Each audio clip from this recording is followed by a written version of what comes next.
Monsieur Gabi, les faits pour lesquels vous comparaissez devant ce tribunal vous avez été notifiés lors de votre dernière comparution à la barre de ce tribunal. Et à la question de savoir si vous les reconnaissez, vous avez répondu par la négative. C'est ça? Oui, oui, Monsieur le Président. Alors aujourd'hui, vous avez la parole pour dire à ce tribunal tout ce que vous savez dans cette affaire. Merci, Monsieur le Président. Merci, honorable assesseur. Le 28 septembre, au matin, comme c'était un jour férié, chômé et payé, décrété par le président de la République, j'avais un programme à Koya. J'ai pris ma voiture. Je n'avais pas mon chauffeur, évidemment, et mes deux gardes-corps, puisque je n'en avais que deux. Et comme c'était un jour férié, je leur ai dit de rester chez eux. Donc, je suis passé vers Yimbaya. J'avais rendez-vous avec un monsieur, M. Bangoura, Kaba Bangoura. Je lui ai pris, lui et sa femme. On partait sur Koya. Lorsqu'on est arrivé à l'Ansana Barrage, on avait passé l'Ansana Barrage, entre l'Ansana Barrage et Kuntia, mon téléphone a sonné.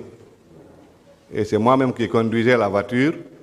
Et comme je ne suis pas un bon chauffeur, je me suis garé, enfin j'ai ralenti, j'ai pris le téléphone. C'est le chef d'état-major général de l'armée à l'époque, le colonel Oumar Sano, général Oumar Sano, qui m'a appelé. Il me dit, il dit, docteur, où tu es? J'ai dit, je suis à Koya, je suis en partance pour Koya. Il me dit, il paraît qu'il y a eu des problèmes au stade. Il faut envoyer les ambulances au stade. Aussitôt, j'ai appelé madame la directrice de l'hôpital Donka, à l'époque. Je lui ai dit, il paraît qu'il y a eu des problèmes au stade, il faut envoyer au moins 2 ambulances. Et moi, j'ai continué avec messieurs et madame Bangoura. À quelque chose de 300 mètres, c'est la directrice de Donka qui m'appelle. Elle me demande ma position, j'ai dit, je suis à Koya. Elle me dit, qu'il y a eu des problèmes au stade et que la Croix-Rouge a commencé à envoyer des blessés sur Donka. Beaucoup de blessés. J'ai dit, d'accord. J'ai dit alors à M. Bangoura, j'ai dit, il y a eu des problèmes au stade. Là, on ne pourra pas continuer. Je dois rebrousser chemin. J'ai rebroussé chemin. Je leur ai déposé à Yimbaya, là où je leur ai pris eux. Je me suis dit, bon, écoutez, comme je n'ai pas de chauffeur, je n'ai pas de garde-corps, et on m'a dit qu'il y a eu des problèmes au stade. J'ai dit, je passe par le... J'ai appelé d'abord mes garde-corps, un de mes garde-corps, pour demander leur position. Ils m'ont dit qu'ils sont au camp Alpha. J'ai dit, donc, vous m'attendez sur place. Alors, je suis rentré au camp, j'ai pris mes 2 garde-corps. Et avec eux, nous sommes venus à l'hôpital Donka. À l'hôpital Donka, je suis rentré, j'ai trouvé effectivement que la Croix-Rouge faisait des navettes. Il y avait quand même beaucoup de blessés. Et là, madame la directrice de Donka, pour les médicaments qu'elle avait avec elle là-bas au niveau de l'hôpital, elle a fait sortir ces médicaments. Ensuite, j'ai trouvé là-bas le représentant permanent de l'Organisation mondiale de la santé en Guinée à l'époque, le docteur René Kodi, qui avait aussi des kits d'urgence, qui les avait déposés. Mais, vu l'affluence, il fallait ouvrir les magasins de la pharmacie centrale de Guinée. Et il s'est trouvé que la clé était avec docteur Abdourahmane Diallo, qui habitait Nongotadi. J'ai dit, bon, je n'ai pas de chauffeur, mais comme je suis avec mes 2 garde-corps, il faut qu'on parte à vaille que vaille à Nongotadi pour récupérer les clés de la pharmacie centrale de Guinée pour sortir les kits d'urgence. Mais comme j'étais en civil, j'ai pris directement à Donka là-bas, docteur Sekou Kondé, à l'époque, Il était le directeur national des établissements hospitaliers de soins, parce que je les ai tous trouvés sur place à Donka, avec les grands professeurs, les professeurs Nabi Daouda, paix à son âme, les professeurs Namouri, les professeurs Biro. Vraiment, tout ce monde médical était déjà arrivé sur place. J'ai pris docteur Cheikh Kondé, j'ai dit bon, donc comme moi je ne connais pas ce docteur Abdraman, qui a les clés des magasins de la pharmacie centrale, et que vous vous connaissez chez lui, il va falloir que vous m'accompagniez. Il dit d'accord. Mais j'ai dit bon, d'abord nous partons au camp Samouri, parce que moi j'y habite, je vais me changer, je vais prendre la tenue militaire, parce qu'après là-bas, il va falloir que je parte pour rencontrer le président d'Addis pour lui rendre compte. Parce que généralement, lui, il travaille seulement la nuit, il ne travaille pas la journée. Donc pour moi, il dormait même. Alors, avec Dr Sekonde, nous sommes allés au camp Samouri, je me suis mis en tenue militaire, on a rebroussé chemin.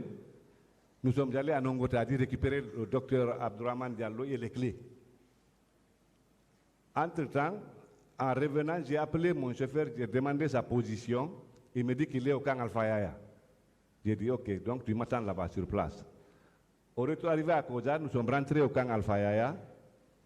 J'ai récupéré mon chauffeur, je lui ai dit, donc tu déposes les deux docteurs là, vous les déposez à la pharmacie centrale de Guinée.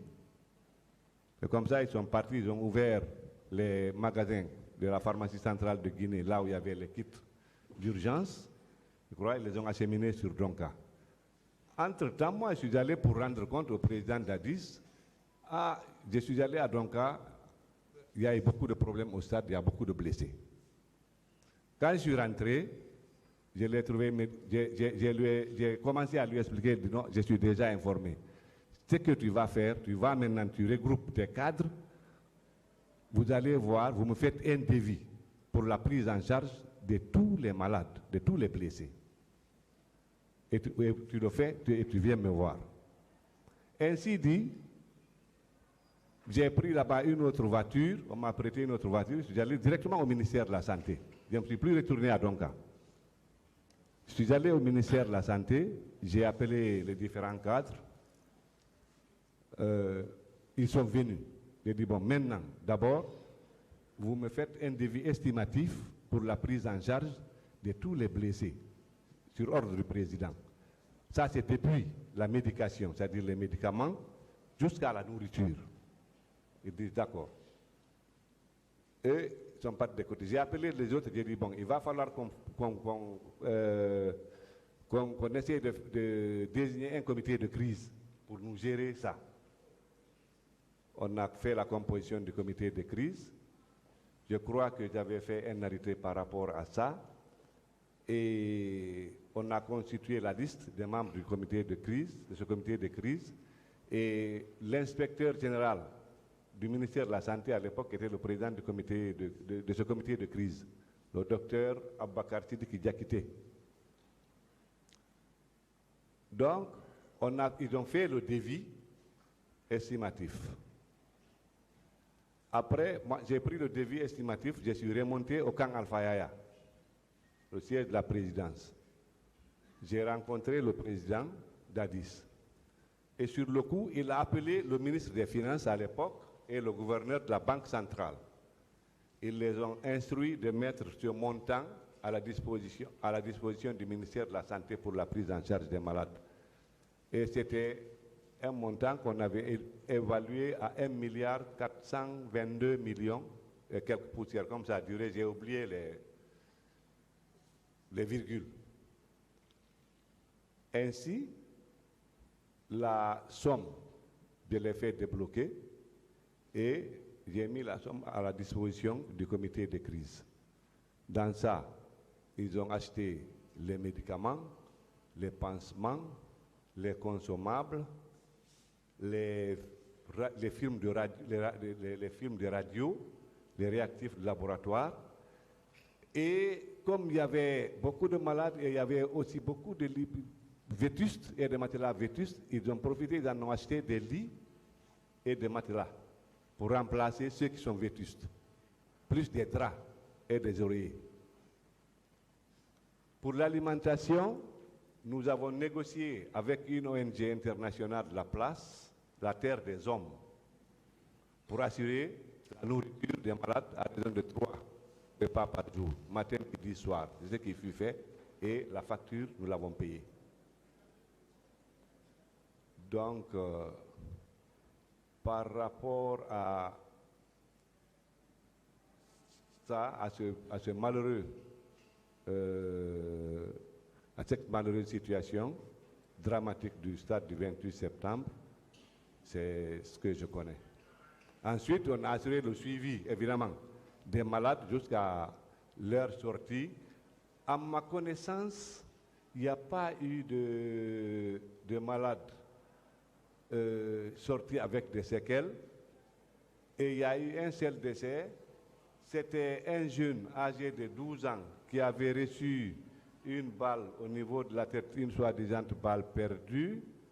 Mais je crois 3 jours après, il n'a pas pu supporter. Il a succombé suite à ses blessures. Parce que dans son état, on ne pouvait pas l'évacuer. Vous savez, il y a des malades aussi qu'on ne peut pas évacuer parce que surtout si l'évacuation se fait par l'avion à cause de la dépression. Donc on a dit, bon, on va chercher à le stabiliser, mais malheureusement, il en est décédé. Donc c'est le président, honorable assesseur, c'est ce que je connais par rapport à cette situation tragique du 28 septembre.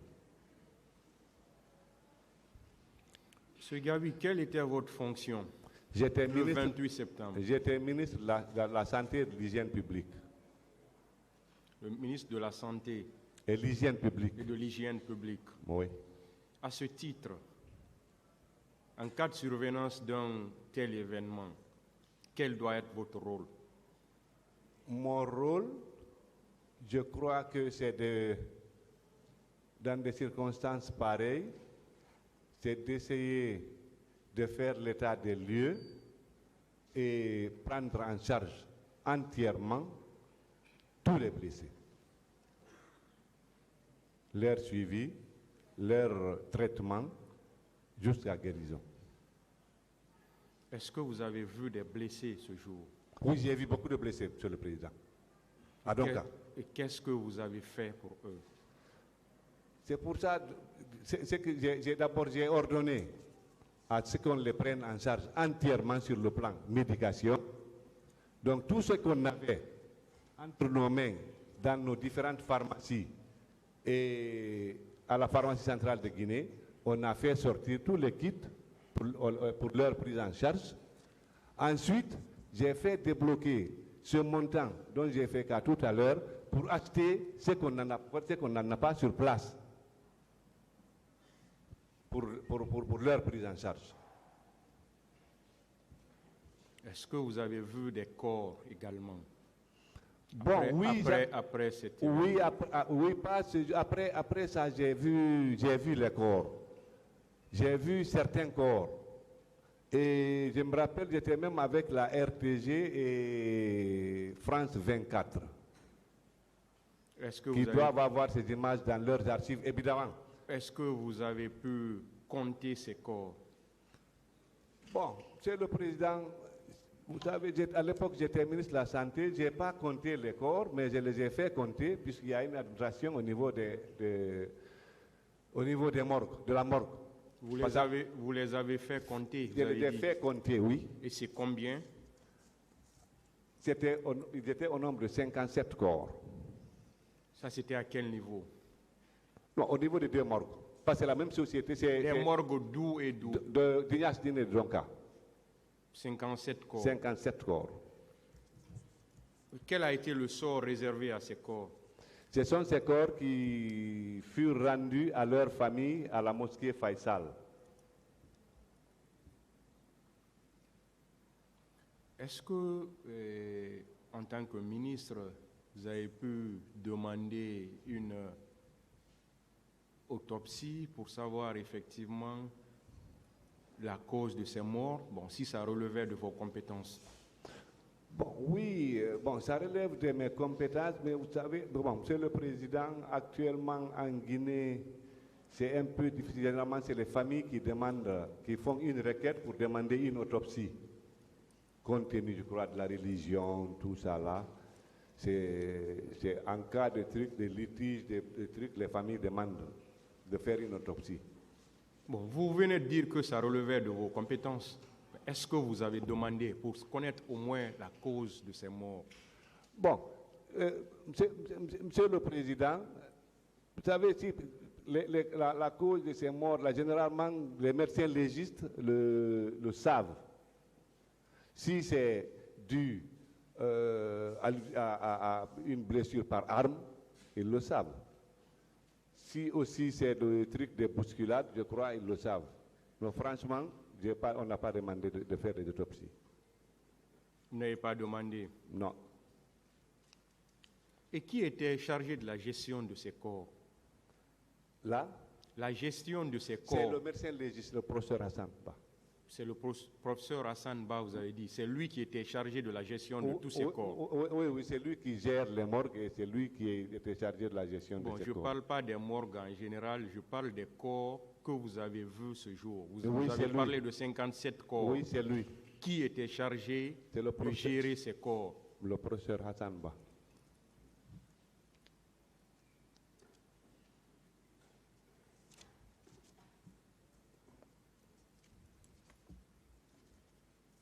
Vous pouvez nous dire exactement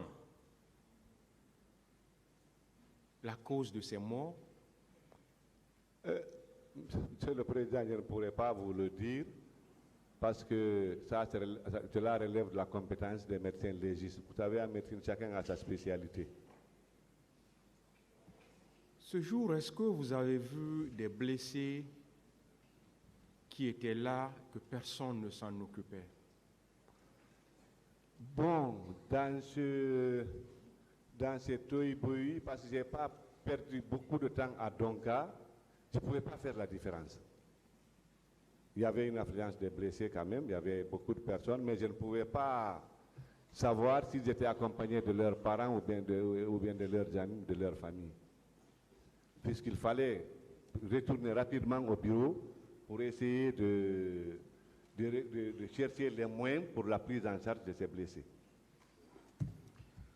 Est-ce qu'il y a une archive qui peut nous dire quelque chose sur la restitution de ces corps, de ces 57 corps que vous avez vus? Parce que vous avez dit que ces corps ont été restitués. Oui. Est-ce qu'il y a une archive qui peut nous confirmer cela? Bon, là, c'est on a constitué, le gouvernement à l'époque avait constitué un comité de restitution des corps qui était dirigé par le ministre des Affaires religieuses à l'époque. Comment il s'appelait? M. Sanou. Monsieur Koutoubou Sanou. Est-ce que ces corps avaient été effectivement restitués parce que vous étiez là? Non, je n'étais pas là-bas. Moi, je n'étais pas membre du comité de restitution. Je n'étais pas sur les lieux. C'est lui qui a géré ça avec les religieux.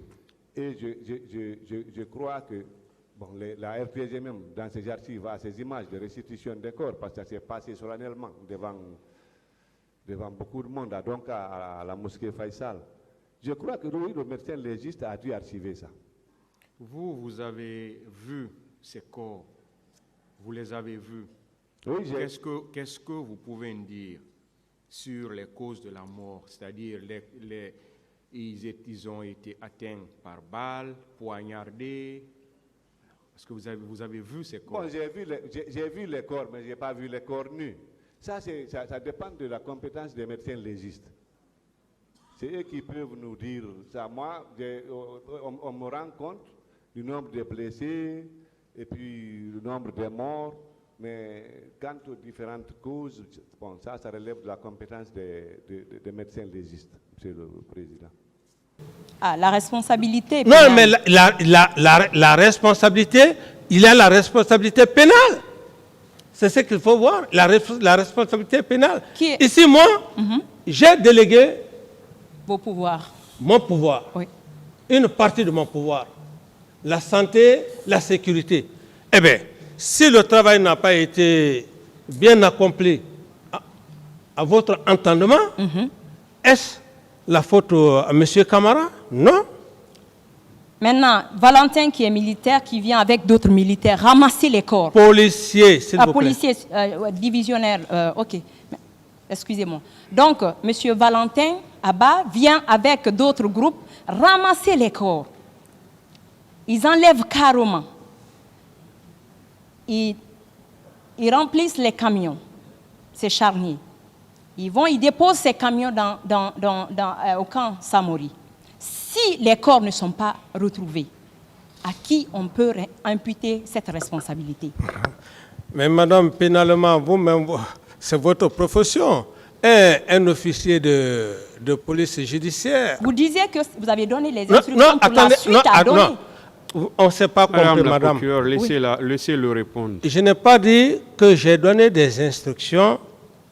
J'ai dit que j'ai donné des instructions fermes au ministre de la Santé de conserver les corps pour la répartition des familles de victimes. Un. Deuxièmement, vous me suivez, madame? Oui, allez-y. Allez-y, je vous Voilà. suis. Donc, ceci étant, si on quitte dans le cadre du ministre de la Santé, on revient dans le cadre du directeur national de la sécurité, on n'est plus dans le même... on n'est plus sur le même chemin. Parce que moi, je n'ai pas eu affaire avec le commissaire divisionnaire Valentin. Moi, j'avais plutôt affaire avec son ministre, le général Toto. Donc, il faudrait que vous sachiez ce parallèle-là. Donc, si M. Valentin est allé avec des militaires ramasser des corps, comme vous le dites, mais c'est peut-être à lui, et comme vous avez toute la possibilité de lui demander, qu'en a-t-il fait de ces corps, les corps qu'il a ramassés avec les militaires, selon vous? Mais ce n'est pas à moi de répondre à sa place. Est-ce que vous êtes d'accord avec nous que le fait pour le ministre Abdoulaye Chérif Diaby à l'époque de ne pas demander l'autopsie, ordonner l'autopsie, de ne pas faire des examens sur ces femmes, conserver toutes ces preuves, est-ce que cela n'impacte pas beaucoup aujourd'hui toute cette procédure? Bon, madame la procureure, à ce niveau, je pense que chaque cadre a son rôle à jouer. Moi, je ne suis pas un médecin. Si le côté médical, comme vous le dites, n'a pas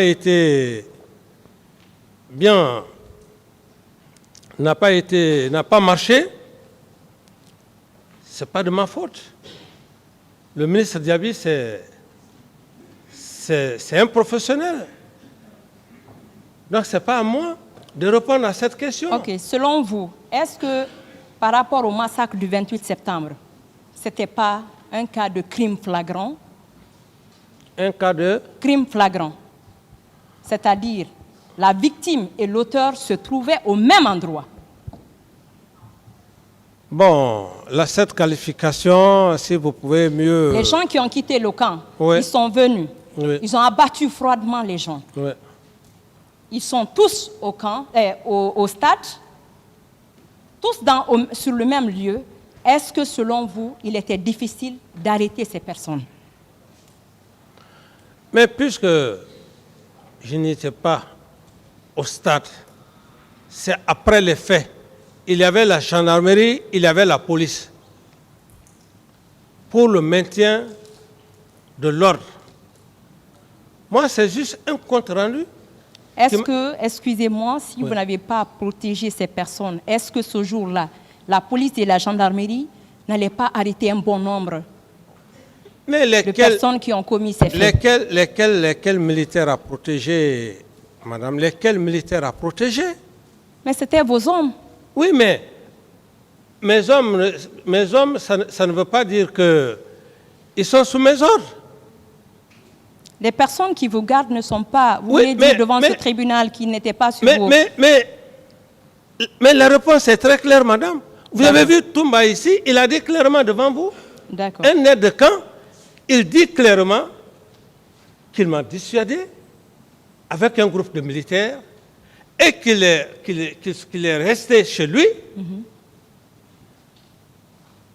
me contourner, aller jusqu'au niveau du stade, me chercher.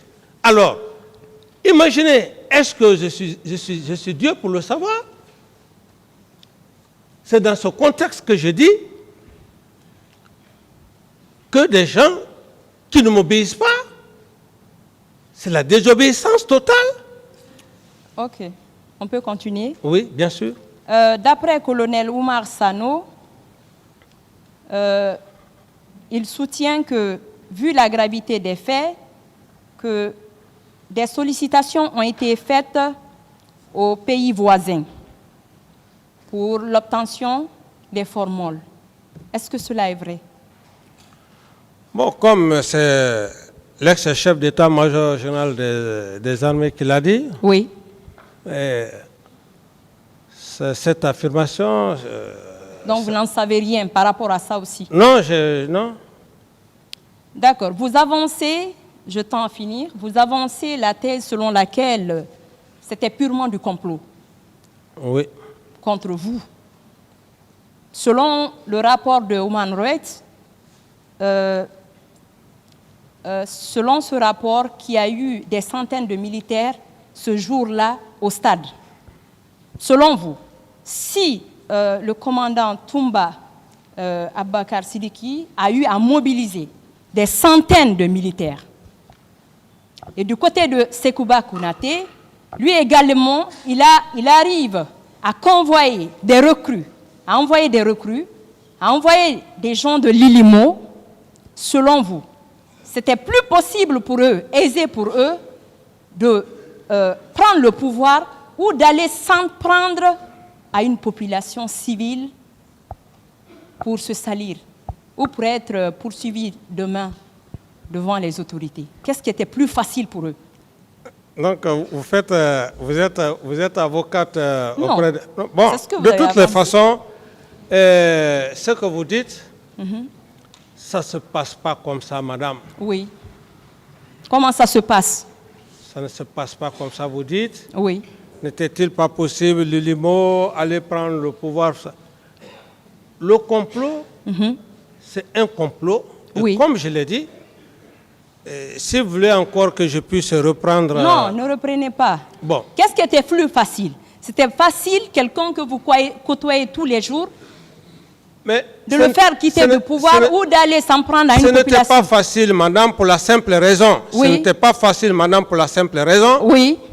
que Sekouba et Toumba ne pouvaient pas me renverser au point de vue coup d'État militaire. Ah Je bon? donne les raisons. Oui. On ne fait pas le coup d'État parce qu'on veut le faire. Hein. Oui. On le fait, c'est réfléchi. Ils ne pouvaient pas le faire parce qu'il y avait les éléments du colonel Claude Pivi à l'enceinte du camp. Oui. Et les éléments du colonel Tegboro à l'enceinte du camp. Donc, deux forces diamétralement opposées aux hommes que Sekouba gérait. Bata. Bon, Bata, ça c'est même Bata, c'est minime. Je parle même de notre enceinte. Alors, Régiment. voilà.